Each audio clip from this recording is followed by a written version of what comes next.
One of the most influential journalists in the region, the editor of the Record of North Jersey, up next on Carpe Diem.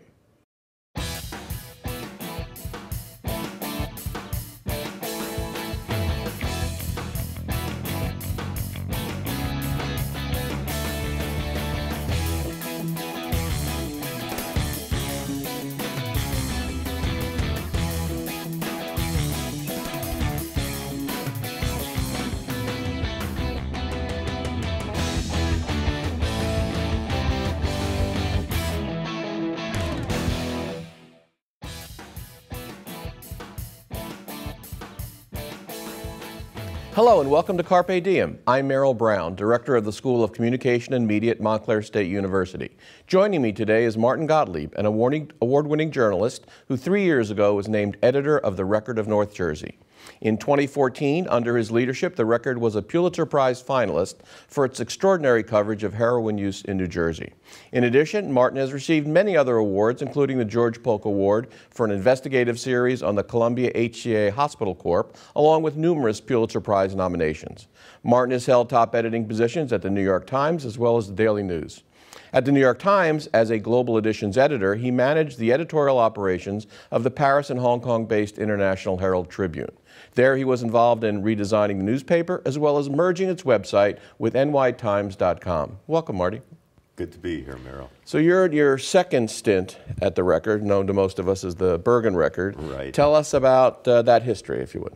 Well, the history is that my first real job in professional journalism was at the Record back in the very early 1970s. I covered, to start, 3 small towns in Bergen, Oradell, River Edge, New Milford, and moved on from there to Fort Lee and Edgewater, and then to cover the Meadowlands. And it was a formative experience. I had a great mentor and a legendary journalist locally named Sue Service. And what stuck with me was, first, the paper always stood for quality from the ownership, and it's still the family that owns the paper, to the editors, to the bustling hub of young journalists who I was fortunate enough to be part of. And the second thing was the tradition of covering local journalism granularly, with spirit and imagination, was something that was inculcated here for me, and something that I took with me even to Paris and Hong Kong. And how is the Record a different place today than when you were first there? Well, it's different in some respects, but I think the quality that brought me back is how much it's the same place, how much after 40 years, when I was thinking of coming back, I picked up the newspaper and recognized it, and recognized its beating heart, really. What motivated it, what motivated the reporting, the quality of the reporting and the editing.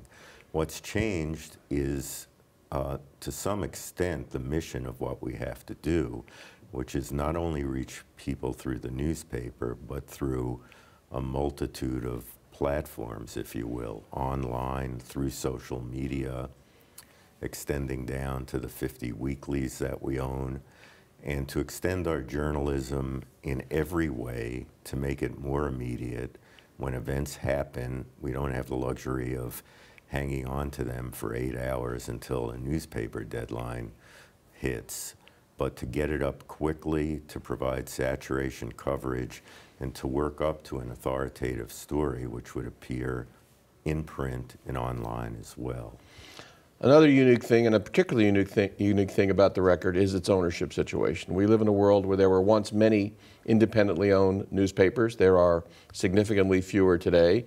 Yours is one of the largest and most important, still owned by the entrepreneurial family that's owned it since the mid-20th century.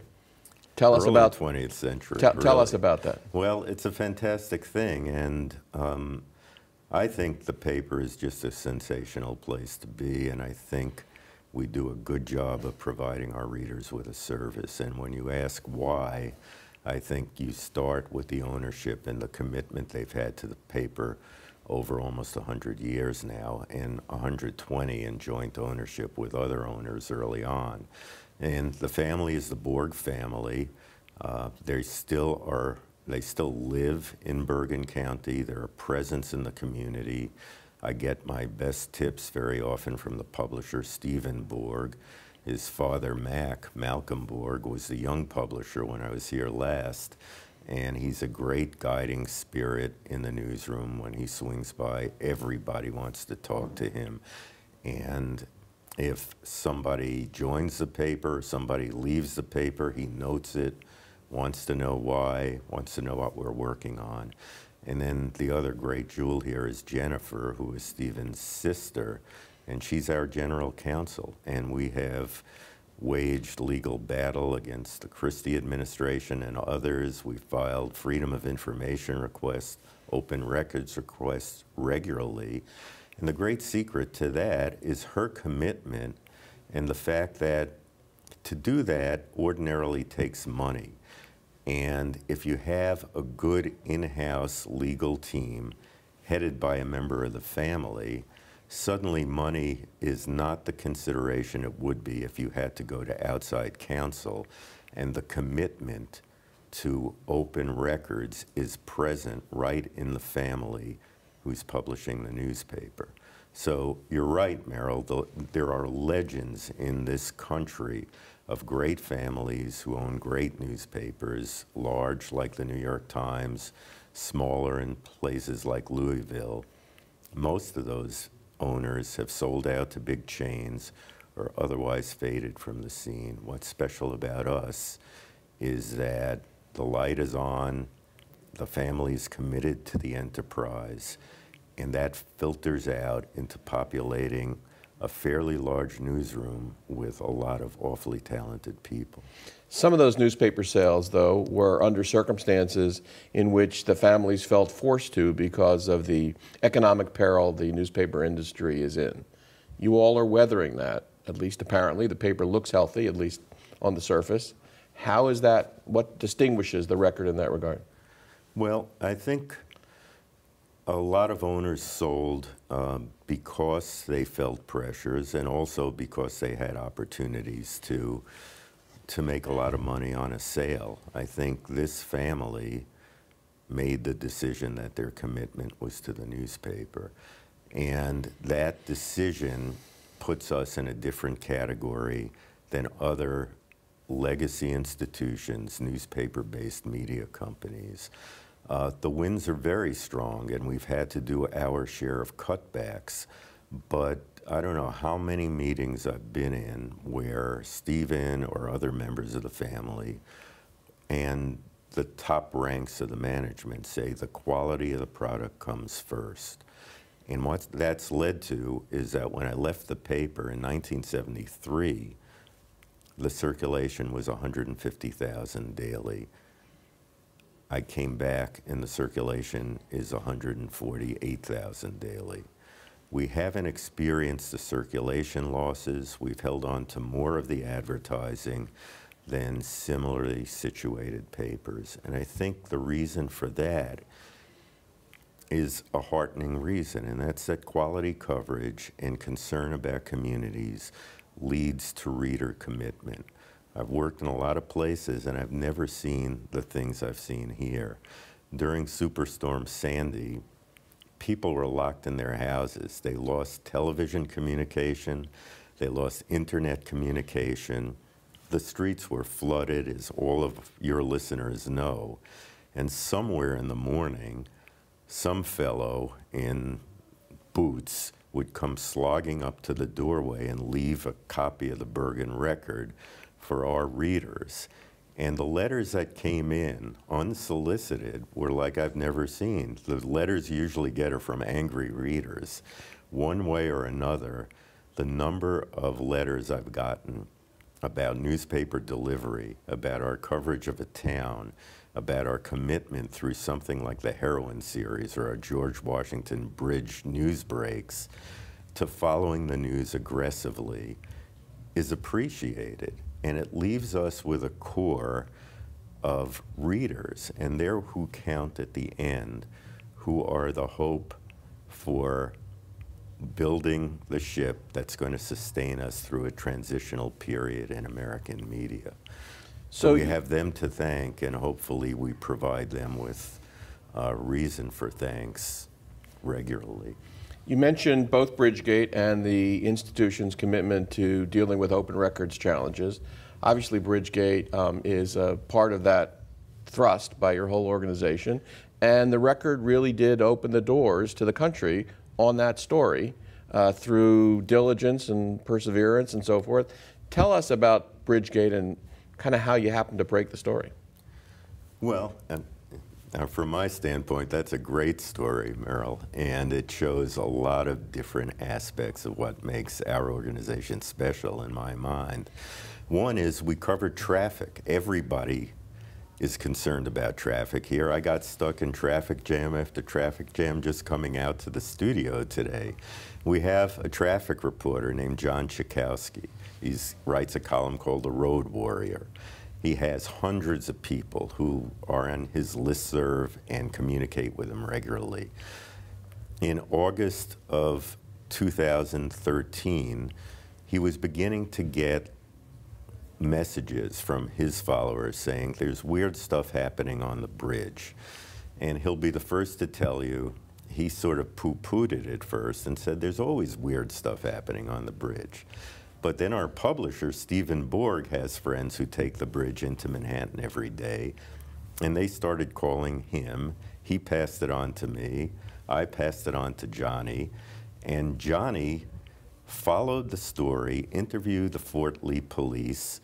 They said something odd is going on here, and he put in a call to the Port Authority. That call was the first indication that the executive director of the Port Authority had that there was any problem at all on the bridge. It was massive, but it was clouded by the numerous jams that always are prevalent on the bridge. That broke open the story that there were weird man-made traffic jams on the bridge. But what caused them? We have a great reporter named Sean Boberg, a Polk Award winner for this coverage, who methodically traced the pattern of decision-making right into Governor Christie's office. And he's the guy who broke the story about the memo from a top advisor to Governor Christie saying time for some traffic problems in Fort Lee. And that's what broke the story wide open. It was a record scoop. After that, Sean, in the course of this past year, has broken a dozen other stories that are eye-opening, that have caused investigations in themselves about how toll money is spent, how Governors Christie and Cuomo engineered the massive toll increases of a few years ago, how New Jersey roads and bridges are their repairs are being financed by money from toll payers on the bridges and tunnels in a way that the money is not supposed to be used. Conflicts of interest on the Port Authority board. He's run away with this story.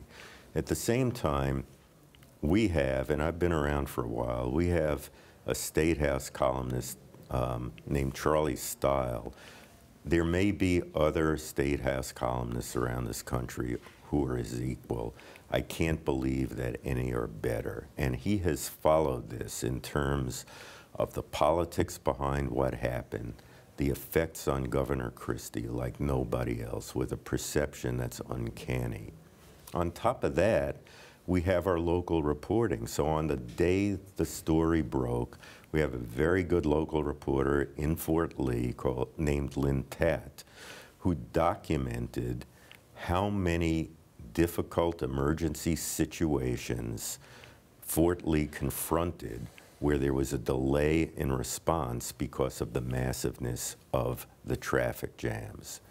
Alfred Doblin, great editorial page editor, editorial writer, and column writer, was there writing some wonderful stuff over the years. Jimmy Margulies is a cartoonist who does cartoons for us once a week, some cartoons that were just kind of delightful and infuriating at the same time. And that's the beginning. I can go on and on. Well, let's follow that into a little bit of prognostication here. We're in the spring of 2015, a year and a half after the story broke. Where is the story going? Well, I think the story has gone a long way already. The head of the Port Authority resigned his job under great pressure. A number of people have left the Christie administration and the Port Authority since that time. The governors have come out with a proposal for reforms, which has led to a stoppage of the diversion of hundreds of millions of dollars from Port Authority toll money to pet projects of the governors and kept them in the agency. There's new momentum to rebuilding the Port Authority bus terminal in Manhattan. Tremendous amount of things happening already. The next big shoe to drop comes from the U.S. Attorney's Office in Newark. The U.S. Attorney, Paul Fishman, has been investigating the toll lane blockages and any number of ancillary issues that have emerged from there for about 15 months. The anticipation is high that some indictments are about to break. Whether they do or not remains to be seen. Who they affect remains to be seen. What package they're put into. Is it a simple number of indictments of people implicated in the bridge? Does it go further than that? Does it come wrapped in an assessment of how that incident took place and how the Port Authority functions? And you still have a team of people looking for new angles? Might there be new breaks in the story? Well, there are. I mean, the last great news break was a matter of weeks ago, again by Sean Boberg, who found that the former Port Authority chairman has a house near Columbia, South Carolina. And while he was chairman, United Airlines, the biggest air carrier leaving from Newark Airport, instituted a direct flight from Newark to Columbia, South Carolina. That was half empty at best.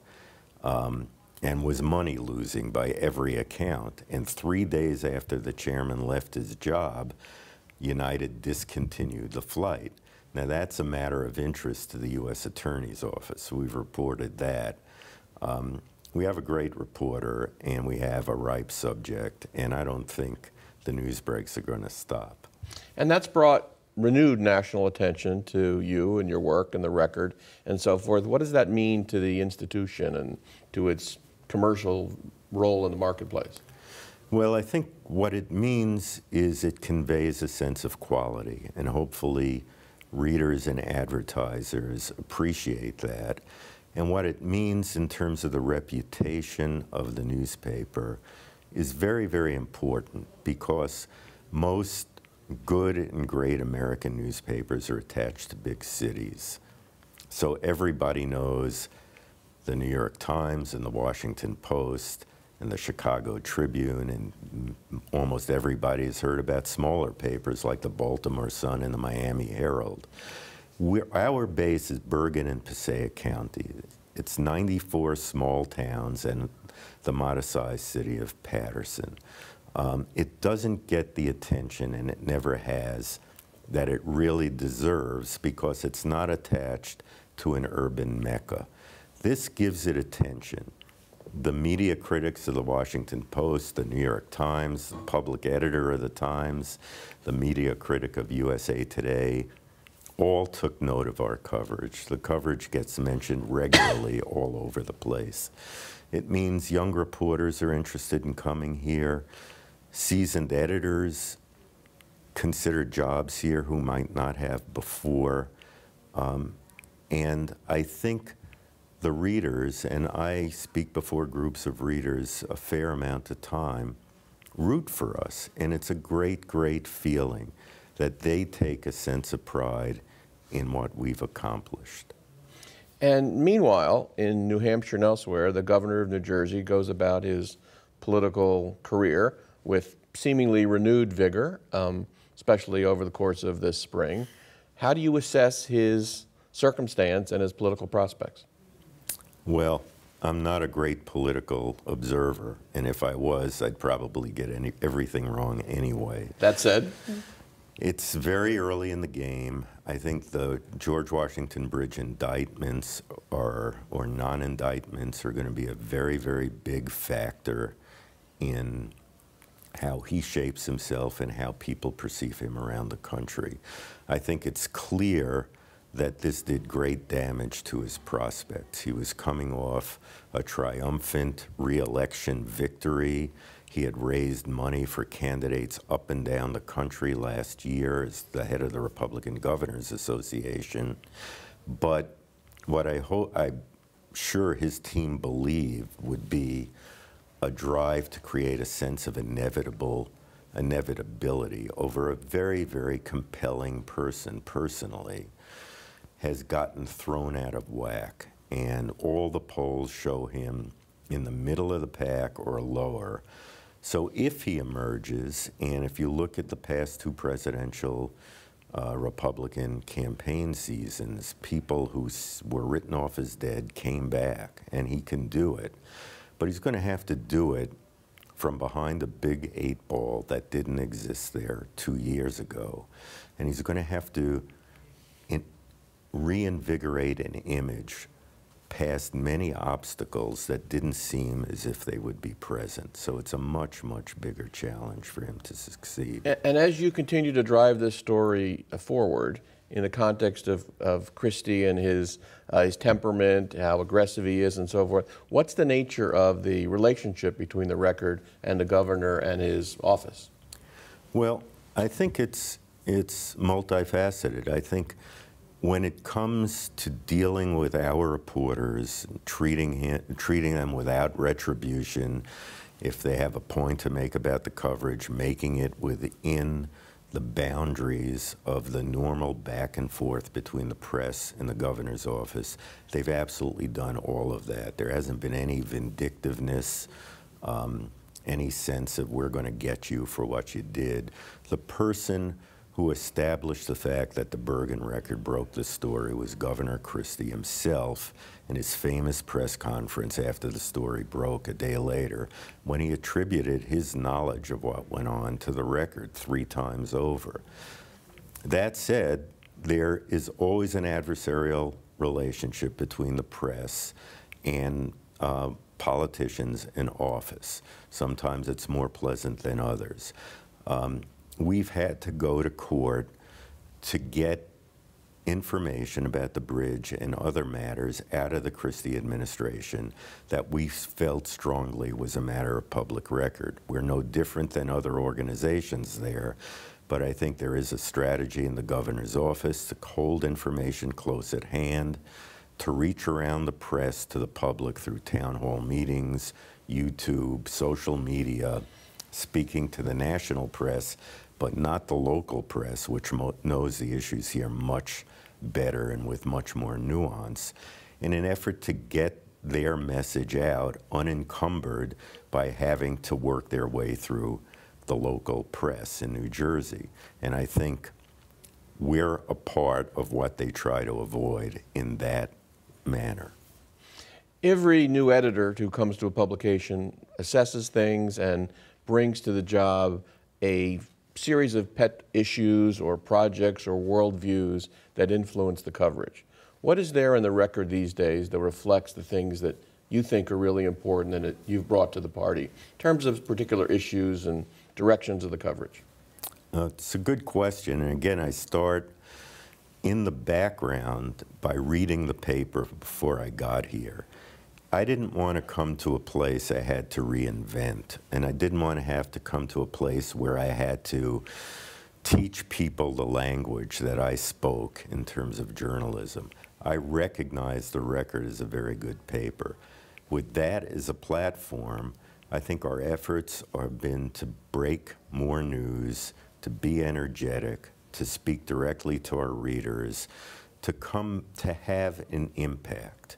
And if there's one thing I've learned over the years is you can put out a very good publication that if you held it up to the light would look like a newspaper or a website's supposed to look. What makes it go to another level is to have an impact on the events of the day. And by that, I don't only mean the bridge, alerting people to heroin. We have a terrific series that's running in the Better Living section now.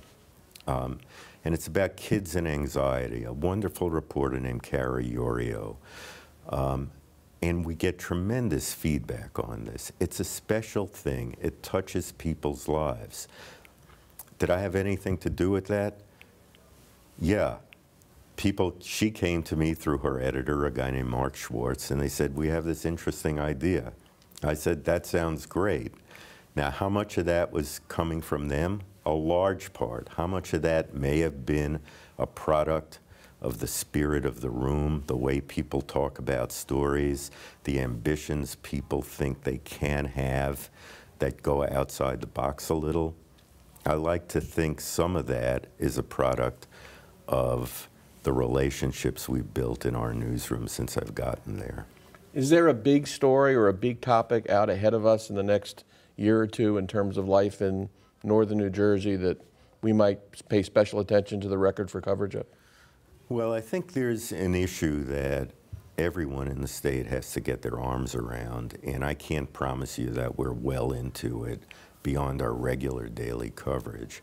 And that's, broadly speaking, where is the state going economically and in terms of its identity?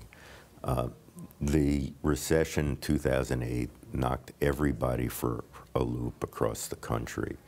Since that time, different parts of the country have emerged bigger and stronger than they were before, including across the river in New York City. How New Jersey begins to get it together, regroup its identity and its economy, I think is our critical issue. We'll look for great coverage from the Record on that topic. Thanks, Marty. Thank you, Merrill. If you'd like more information about this episode of Carpe Diem or any other Carpe Diem, you can write to us at the email address on your screen, carpediem@mail.montclair.edu, or call us at 973-655-5158. For Carpe Diem, I'm Merrill Brown. Thanks for watching.